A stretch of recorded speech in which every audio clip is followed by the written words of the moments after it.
And the biggest story right now, the story that the world is worried about, is about the real origins of the coronavirus. Remember, much like us in India, there have been noises abroad, different countries, different group of scientists again and again have raised questions on the lack of information that China has released so far vis-a-vis the real origins of the coronavirus. Remember, Beijing for the longest time has been trying to tell the world that this is something that passed from animals to humans, but are there adequate amount of evidences? Perhaps no.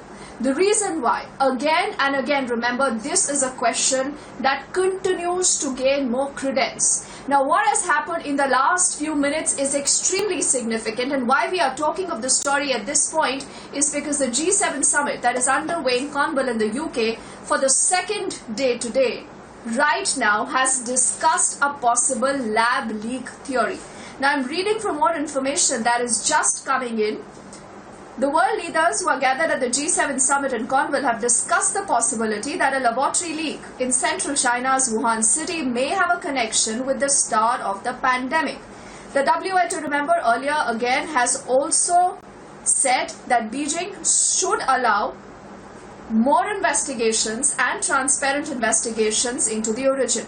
In fact, this is the UK Foreign Secretary Dominic Raab who said, and I'm quoting him now, that officials compared notes over the theory that the pandemic may have originated from a leak from a lab in Wuhan, calling for further investigations. He does go on to say that UK's best information remains that it jumped from animals to humans, but they admitted that they still do not have all answers. Now, why is this important? Why is the story important? And why is this timing important? Is also because G7, remember again, is a group of the 7 richest nations of the world.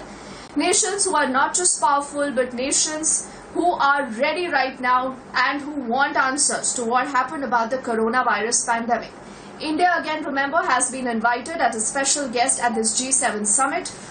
India, again and again, has said, in fact, we've heard this from the MEA saying that India also wants to know about the real origins of the coronavirus. Now, the G7 nations have called for a complete Wuhan probe review.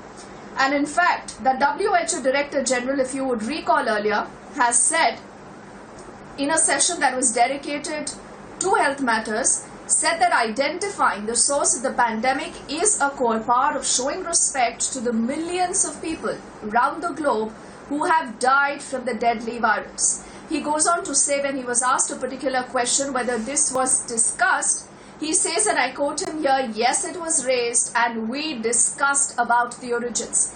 Let's quickly cut across to our colleague Abhishek Kapoor, who's been on top of that story, getting you every important news break and perspective that matters. Abhishek, it can't get bigger than this, is it not? The G7 nations, the richest, the most powerful nations in the world, when they sit and meet, they talk about a possible lab leak. They say there are answers that we still do not have. India has been a special invitee to this G7 summit. Today is the second day. What more has happened, Abhishek, on that story? Well, Deepthi, you know, at that level of diplomacy, it could not have been more direct, I would say. If they are discussing lab leak theory, if they are talking about lack of transparency, if they are talking about further investigation, if they are talking about infrastructure push in a manner that it is equitable. This is an oblique reference to the fact that China has been using its Belt and Road Initiative, or One Belt, One Road Initiative as it is called, to muscle into areas like Africa, geographies like Africa and Southeast Asia and even Europe, and then getting nations into debt trap and then bullying them. So I think there is a thought which has really taken a clearer shape in the G7 summit this time, that they have to come together and do things so that China's bullying is contained. For example, the New Atlantic Charter that was signed between the US and UK, a reflection of which perhaps you would see in the G7 communique as well, talked about freedom of navigation, open seas, open air navigation, air travel, and respecting democracy. In fact, leveraging the power of democracies to make sure that there is an equitable distribution of power in the world. So I think the talk of transparency, talk of democracy or leveraging democracies, making sure that the infrastructure push is equitable, and then of course the key component about which the world is concerned, and that is a fairer investigation on the origins of COVID virus. The fact that Dr. Tedros, head of WHO, who was till now obfuscating, has in the most clearest terms yesterday spoken about a reinvestigation which is more transparent. And in fact, he has gone on to say that the Chinese need to be more transparent about it. Really shows that pressure is building up now. There is political will that is backing a more transparent and fairer investigation on the origins of COVID virus.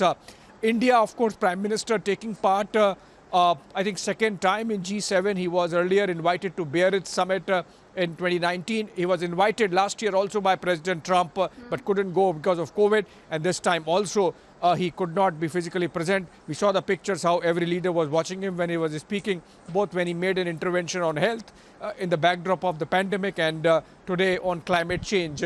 What is important is India has also made it clear that we need more transparency when it comes to the information about pandemic and its origin. So nobody named names, but then the intent, the direction is very clear, and G7 has spoken about a more equitable world, minus the bullying that we are seeing using infrastructure push and the money muscle. Obviously, the reference was to China, and on the pandemic at least, there is clarity now that there is consensus around the world led by G7, to which now WHO also subscribes, that we need to go back to the drawing board and see for ourselves from where the COVID virus originated. Deepti. So, Abhishek, the next obvious question is what happens after this? Because there is a large consensus now after repeated, little investigative reports that have come in, not just from India, from elsewhere, and these leaders at the G7 also saying that, there are no answers still available on a lot of questions. But what happens next? How will the world community now take this ahead, or everything just now depends on the WHO? To be able to ask Beijing to transparently, and cooperate in the investigation? Well, Deepti, we have to understand why there is this clamor to, get an investigation again going to find out the origins of the virus. The reason is that one investigation took place under WHO, but the problem with that was that half the strength of the investigative team was made of Chinese scientists, of Chinese origin scientists. Not only that, the entire data collection and all the information that was gathered was done by the Chinese themselves. As a result of which, when the report came out of the 313 pages, a mere 4 pages were dedicated to the lab leak theory. Both the theories were discussed, but on the lab leak itself, there were just 4 pages, and it was dismissed in 4 pages, and rest of the report was about the zoonotic origins of the virus. And despite that, we don't know whether it was the lab or the wet market next to the lab. So I think there are holes in this report, and that is why this consensus growing, beginning with some scientists around the world, very prominent scientists demanding, science authors demanding that let's go back to the investigation. And now with the G7 also asking for it, I think there is global consensus. More importantly, there is political will to make sure that WHO bureaucracy does not wink or does not crumble under Chinese pressure and comes back to the drawing board, as I said, goes back to an investigation which is fairer, and hopefully the composition of the team itself is such that shields us from any Chinese manipulation. Remember, there have been credible reports of data manipulation, not just data manipulation, but destruction of data to make sure that we are never closer to truth about the origins of the COVID-19 virus. So I think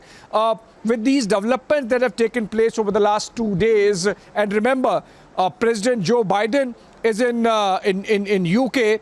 After that, he goes to Brussels, where he is going to have a NATO summit, and then he is going to go to Geneva, where he is going to have a bilateral summit with President Putin. So I think over the next 3-4 days, beginning with this summit, we are going to see very intense diplomacy, which is going to be about making sure that the Chinese bullying, Chinese brazenness and Chinese obfuscation is taken care of at the global level, with a lot of consensus building in for that. Okay. Deepti.